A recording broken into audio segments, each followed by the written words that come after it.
നമ്മൾ ഉറക്കത്തിന് എത്ര മണിക്കൂർ മുൻപ് ഭക്ഷണം കഴിക്കുന്നത് ദ ബെസ്റ്റ് ടൈം, അല്ലെങ്കിൽ നമ്മൾ best time to for dinner എന്ന് ചോദിച്ചു കഴിഞ്ഞാൽ പറയാനുള്ള സം ശരി. നമ്മൾ ഐഡിയലി സ്ലീപ്പ് ഉറങ്ങാൻ പ്ലാൻ ചെയ്യുന്ന സമയത്തിന് മുമ്പ് തന്നെ ഒരു 3 അവേഴ്സ് മുമ്പ് തന്നെ നമ്മൾ ബേസിക്കലി നമ്മൾ എല്ലാ കാര്യങ്ങളും സ്ലോ ഡൗൺ ചെയ്യാൻ ശ്രമിക്കണം.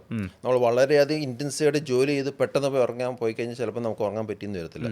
അപ്പോൾ നമ്മൾ ബേസിക്കലി നമുക്കൊരു സ്ലോ ഡൗൺ ചെയ്യണം. അതുപോലെ തന്നെ നമ്മുടെ ഫുഡ്, അപ്പോൾ നമ്മുടെ ഡൈജസ്റ്റീവ് സിസ്റ്റം വളരെ ഒരുപാട് ഭക്ഷണം കഴിച്ച് കഴിഞ്ഞാൽ നമ്മുടെ ഡൈജസ്റ്റീവ് സിസ്റ്റം ഒരിക്കലും റെസ്റ്റ് ഫേസിലേക്ക് പോകത്തില്ല. അത് ഭയങ്കര ആക്ടിവായിട്ട് ഇരിക്കും. അപ്പോൾ എപ്പോഴും നമ്മൾ ഡിന്നർ കഴിക്കുന്നത് എപ്പോഴും വളരെ കെയർഫുൾ ആയിരിക്കും. നമ്മൾ നല്ല ഉറക്കം വേണമെങ്കിൽ ഡിന്നർ നമ്മൾ പറ്റുമെങ്കിൽ ലൈറ്റായിട്ട് തന്നെ എടുക്കുന്നതാണ് എപ്പോഴും നല്ലത്.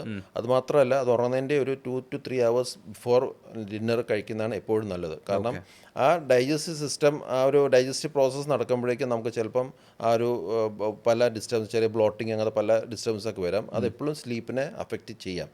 അതുകൊണ്ട് എപ്പോഴും ഐഡിയലി നമ്മൾ ഒരു സൺസെറ്റ് കഴിഞ്ഞാൽ ഉടനെ നമ്മൾ ഡിന്നർ കഴിച്ച് ഒരു 2-3 hours കഴിഞ്ഞിട്ട് നമ്മൾ ഉറങ്ങാൻ ശ്രമിക്കാറുള്ളൂ.